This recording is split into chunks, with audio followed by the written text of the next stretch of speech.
Hello friends, welcome to my channel Diyan food and lifestyle. आज के आमी बानाबो मैंगो श्रीखंड बा अमरखंड। এই শ্রীখণ্ডটি হলো মহারাষ্ট্র বা গুজরাটের একটি ট্রেডিশনাল সুইট ডিশ। এটা বানানো খুব ইজি, খেতেও ভীষণ টেস্টি হয়। তো চলো বন্ধুরা, খুব সহজভাবে তোমাদের শ্রীখণ্ডটা আমি বানিয়ে দেখাবো। প্রথমে আমাদের হাং কাট তৈরি করতে হবে। তো এর জন্য আমি এখানে একটা পাতলা সুতির কাপড় নিয়ে নিয়েছি। এর মধ্যে আমি টক দইটা ঢেলে দিলাম জল ঝরানোর জন্য। এখানে 500 গ্রাম টক দই আছে। দইটা ঘরে জমানো টক দই আছে। দইটা একটু ঘনভাবে জমালে কিন্তু ভালো হয়, তবে এটা কেনা দই দিয়েও করা যেতে পারে। তো এই দেখো, দইটা এরকমভাবে ভালো করে চিপে চিপে এক্সট্রা জলটা বার করে নিতে হবে। যেরকম আমরা ছানা থেকে এক্সট্রা জল চিপে চিপে বার করে নিই, সেরকমভাবেই দই থেকেও এক্সট্রা জলটা বার করে নিতে হবে। দেখুন অনেকটা জল বেরিয়েছে। এরকমভাবে 1 ঘন্টা মতন রেখে দিতে হবে। এবারে আমি এটা বাটিতে ঢেলে নিচ্ছি, আর এটাকে খুব ভালো করে ফেটাতে হবে যতক্ষণে একটা ক্রিমি টেক্সচার আসছে।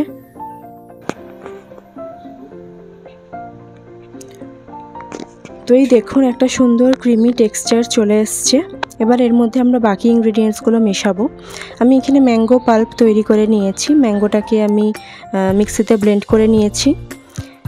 আর এর মধ্যে দিচ্ছি আমরা আমুল মিঠাই মেট, আর দিব আমরা কেসার মিল্ক। কেসারটা আমি উষ্ণ গরম দুধের মধ্যে 1 ঘন্টা ভিজিয়ে রেখেছিলাম, তাতে এই সুন্দর কালারটা চলে আসে। আর দিচ্ছি আমি এলাচ গুঁড়ো।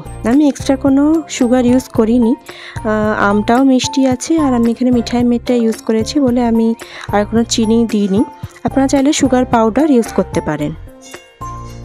তো সব কিছু দিয়ে ভালোভাবে মিক্স করে নিয়েছি। এ দেখুন কত সুন্দর লাগছে দেখতে, একটা ক্রিমি টেক্সচার। আর শ্রীখণ্ডটা একটু ক্রিমি হলে খেতে খুব ভালো লাগে। আর লাস্টের মধ্যে দিব অল্প একটু লবণ, জাস্ট টেস্টটা ব্যালেন্স করার জন্য। ব্যাস আমাদের শ্রীখণ্ড রেডি। এবার এটাকে রেফ্রিজারেট করতে হবে, মিনিমাম 3-4 ঘন্টা ফ্রিজে রেখে এটাকে সার্ভ করতে হবে।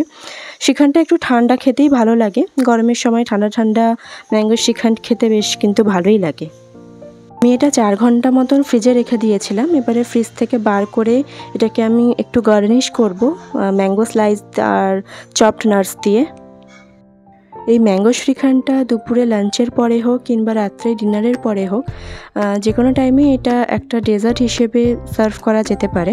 খেতে খুব সুন্দর লাগে। আর বন্ধুরা, এই গরম থাকতেই কিন্তু অবশ্য করেই এই ম্যাঙ্গো শ্রীখণ্ড একবার অন্তত বানিয়ে তোমরা নিশ্চয়ই ট্রাই করো। আর কেমন লাগলো আমাকে কমেন্টে জানিও। আজকের ভিডিও এখানেই শেষ করছি। দেখা হবে নেক্সট ভিডিওতে। সবাই ভালো থেকো।